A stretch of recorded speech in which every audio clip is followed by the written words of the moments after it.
What is up, guys? How we doing? Hope you're having a good day. My day's actually been going pretty decent. Today I wanted to talk about inspiration.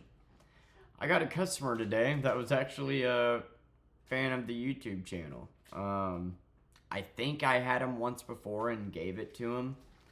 I've seen so many faces, man. I did not recognize him. I hope that wasn't insulting, but I did not recognize him. And he got in the car and he's like, "Yeah, I saw your rant about Uber." And I guess I misheard him because I thought he meant like last time we rode together, I ranted about Uber.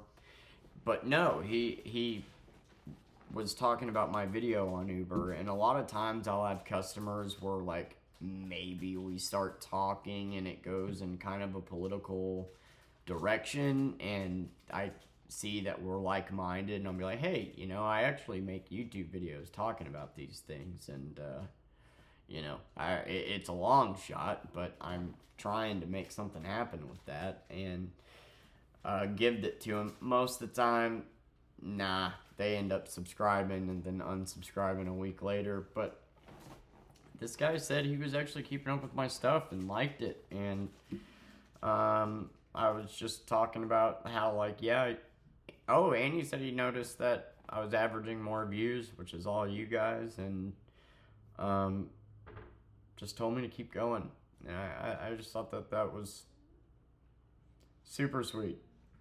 He we were talking about politics, and he was saying I picked him up from school, from college, and he's taking a philosophy. He's majoring in philosophy, and he was talking about capitalism and communism and shit, and just talking about how, and I brought up that yeah, it's supposed to be both, and we had a really good discussion. And he was just talking about how he does research and he forms his opinions based around facts, and instead of taking from one side or the other and knowing exactly what he's going to talk about or what stance he's going to take based off what side it comes out of.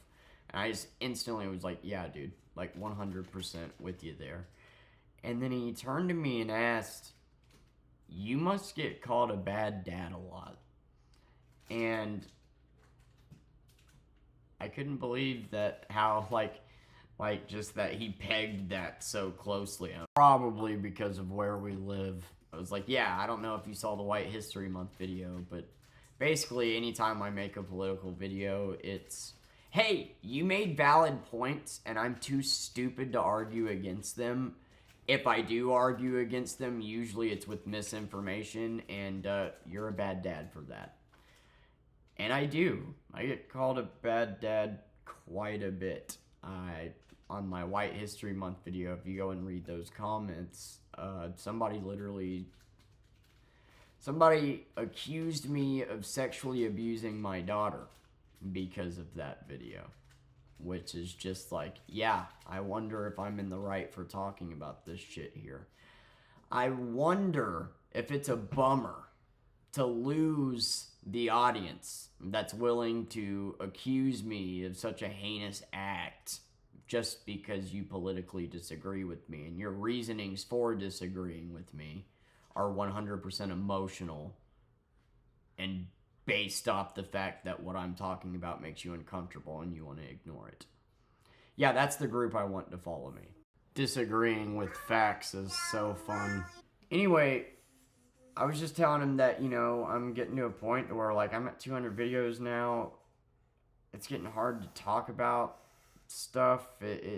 I'm getting scared to talk about things. I'm running out of ideas, and, like, the chances of succeeding are 1 in a million, And he was like, "Look, hey, if you got strong opinions and you seem like a good guy, like, do it. Just keep doing it. Just keep posting it. Just keep doing it." And I really needed to hear that. And it just means a lot that literally somebody in town, is, that there's people in town watching me, that like 100 is not a lot by any means. And if you got 100 subscribers, really, that means probably about 50 of them tune in to you. Like, I don't know how that works, what the ratio on that is. I know Ninja has 12.3 million subscribers, and he gets, like, 500,000 to a million views a video. So it doesn't seem like just because you got 100 subscribers means you're going to get 100 views. I figured about 50. It seems about 20. So it seems like usually you average about 20% of your subscriber count is what it's looking like to me.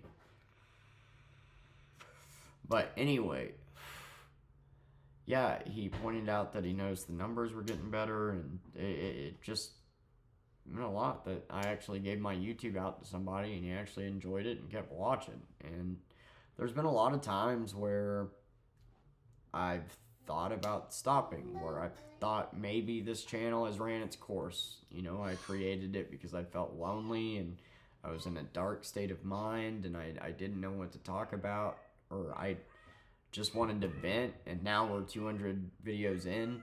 I feel like talking about my day is just repetitive at this point.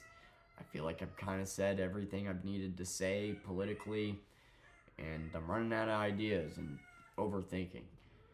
And there's been a lot of points where I thought maybe I should stop, maybe it's ran its course, and then somebody will comment something that's like, dude, keep going, keep at it. And I just really needed to hear that, I guess. And the fact that he pegged the "you must get called a bad dad" a lot would just,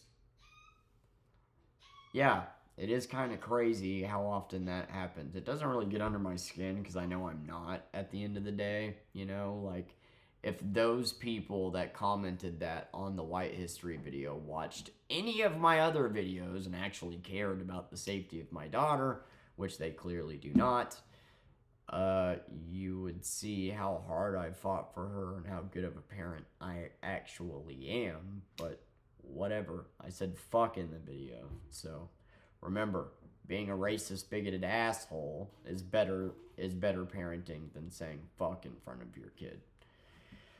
Be that as it may, cussing in front of your kid is a valid criticism, and I do, like I said in my last video, need to stop if she is at the age where she's starting to repeat everything I say. But it was just super inspiring to me that even somebody in town is watching me, and I just hope I give hope to people out there.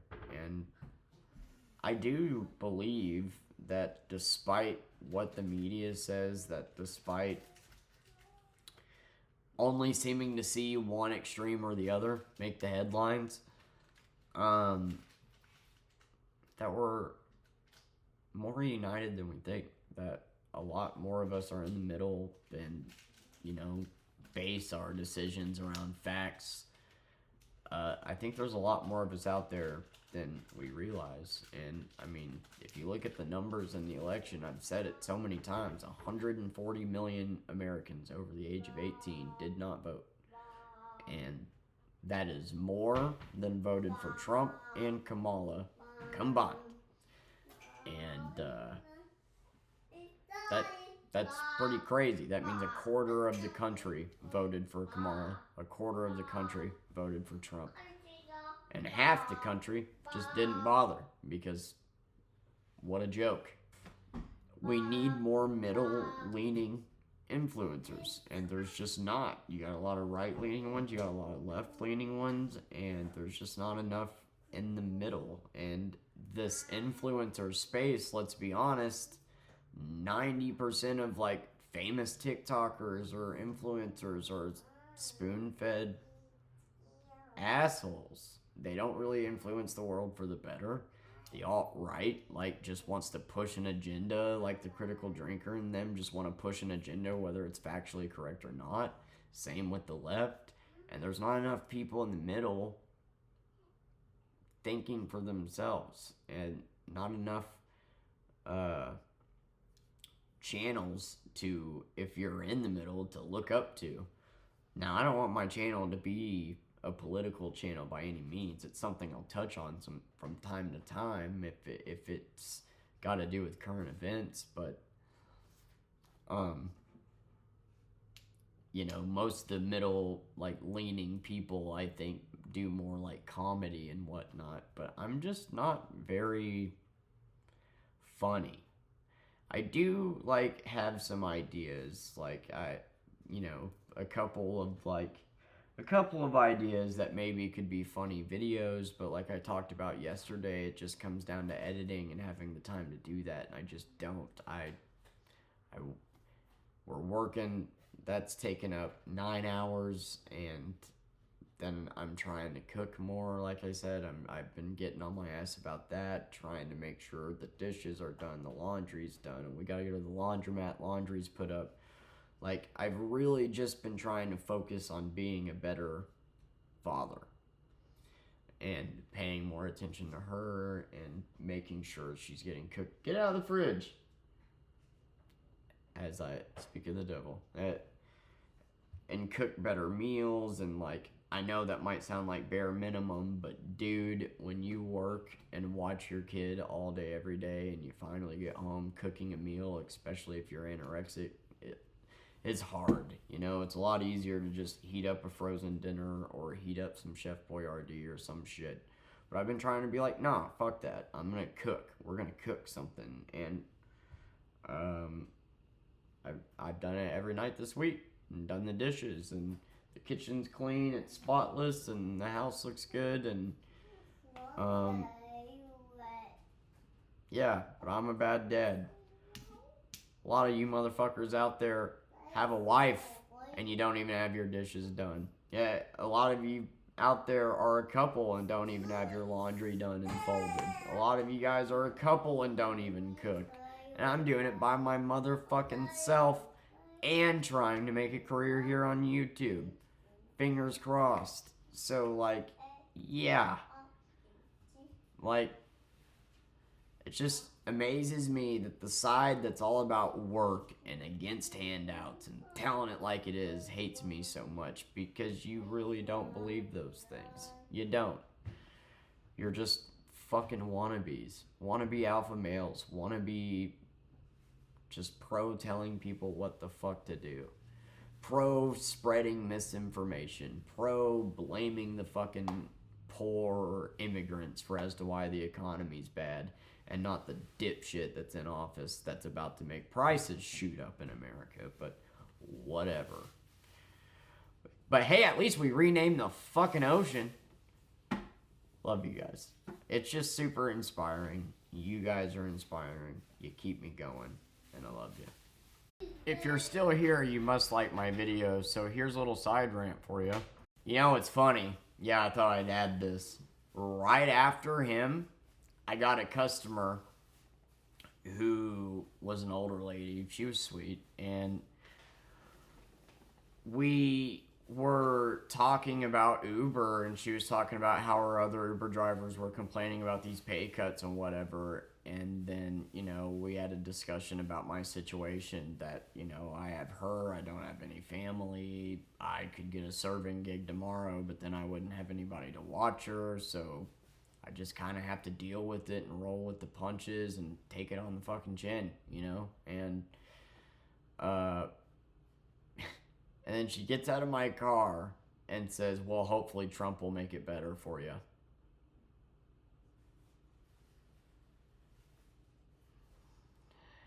Instantly tells me you have no idea what the fuck you're talking about. Yeah, I'm sure the guy that makes it easier for me to be classified as an independent contractor is going to make it better for me. I'm sure the guy that made gas shoot up and is going to make the price of living shoot up, and only gives a fuck about the top 5% of Americans, really gives a fuck about me. I'm sure the guy that is now not taxing tips, which is actually a great idea, but it doesn't apply to gig workers, is going to make things better for me.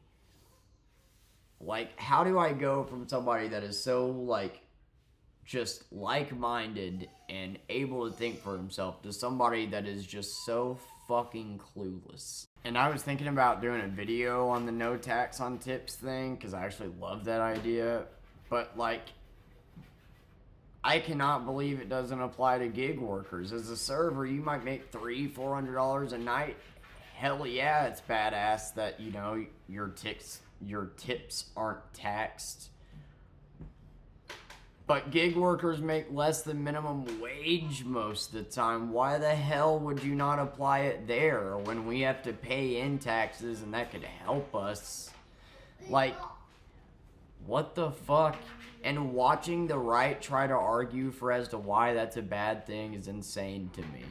Oh, well, employers are going to be less incentivized to raise their hourly pay, and they're going to rely on us more. And as I sit here hoping that the man is going to, you know, make me not have to pay more in taxes. So I guess the poor, just fuck them. Fuck them. They should always pay as much taxes as possible. But you, who make more money, you know, who got to where you are today through fucking handouts. Let's be honest, your entire life is a handout. You should get tax cuts. That makes sense. I don't know if you've ever served or not. I'm going to go out on a limb here and say probably not, but no tax on tips would mean servers might actually get a check. Your hourly, your $4 hourly goes on a check, and then you claim your tips. You can choose to claim all your cash. I did because I needed to as proof of income, because when I was waiting tables, I was the only one working, so to get an apartment, whatever, you gotta prove you make X amount, and if I didn't claim all my tips, then I would not be able to show that I made X amount. So I claimed them all, which some would deem as stupid. But the way it works is that comes out of your check. Tax comes out of your check. So if you made a shit ton of money, you had a badass week where you made $300 a night, you wouldn't get a check. And you may even owe him money. Now, with the no tax on tips, you might actually get a check. So your argument is stupid. You're just complaining that, you know, poor people that are doing jobs that would absolutely make your ass crawl are now maybe going to be able to make a little bit more money. Like you. Like, I just love that the rich and the upper middle class just love to blame poor people for everything. Or immigrants. Not to mention all the people out there that are just applauding the fact that they're trying to go after food stamps and shit. Literally, you like Trump because you're hoping that he'll make it to where you gotta pay less taxes when you make a shit ton of money, and it wouldn't really matter if you did anyway. As you sit here and shit on the poor for doing jobs that you would never do, hoping that maybe their tips won't get taxed. Shitting on the fact that they get food stamps. Shitting on literally anything. The economy's bad because poor people. That's why. That's why. And immigrants. That's as far as you're able to actually grasp. When in reality, if you would actually do a little bit of digging, that's not really true. But whatever. The economy's bad because your boy sent out trillions of dollars during COVID, along with Biden's stupid decisions. But whatever. And when the price of living goes up on these tariffs, it's not really going to bother you because, hey, you make enough money to be able to afford that shit. Poor people won't. Now they won't have food stamps because it's harder to qualify for. It's going to be really, really good. Hope you're happy. Your C-average ass succeeded for no reason. I hope you kiss your dad's toes every night. But I'm sure after the prices go up, they'll go back down because, you know, that's how shit works. I'm sure when the companies see that the consumer is willing to pay these high prices, when given the option, they'll go, yeah, let's lower them. Like, for you to say that to me tells me you have no idea how big of a role he plays and as to why I make as little money as I do. Is he at fault for as to why I'm in the position I'm in and I'm broke? No, that's not what I'm saying. But he's the reason why these gig apps are able to treat us so shitty. He's the reason why now it's going to be harder to qualify for food stamps and the price of living's going to shoot up. So that doesn't make any fucking sense. And yeah, he's kind of the reason why poor people are just gonna struggle even more. But sure, Sure, he's gonna help. Or hey, maybe we could visit the cost of childcare. Do you remember what Trump's answer was to how he's going to deal with the cost of childcare? I'm not even going to tell you, because if you love him that much, you should know what he said. Just a classic, we're gonna fix the economy by taking from the poor that actually work hard and handing it to the middle class that's never worked and rolled up their sleeves in their lives. Or how about that mindset of, oh hey, people are poor because they choose to be, you know? Difference is, when I was 15, I was paying rent. When your son was 15, you were buying him a brand new fucking car. So, you don't really seem to be against handouts, do you? Look at those Minecraft videos of everybody freaking out. Who are the majority of people you're seeing in those videos? Undisciplined rich kids that are going to succeed in life despite being wannabe class clowns because they've never been told no in their entire lives, and they're going to get whatever they want throughout their entire life. Which leads to a life full of narcissism, but hey, but you're against handouts when it comes to poor people, right? Yeah, let's pretend like this world, and let's pretend like success is built off hard work and determination, when really it's just a matter of what? 99% connections, 1% luck. I just hope you realize that if you actually do some digging and look at how the population's supposed to double in the next 30 years and how the price of living's gonna go up, you can blame the poor all you want, but one day the middle class isn't gonna exist. You will be the poor. The poor will just cease to exist and be homeless. The middle class will be the poor. 100 grand won't get you shit. That's the reality of the situation. So, you know, sit on your high horse for now, but in 50 years, dude, you have no idea what the world's gonna look like.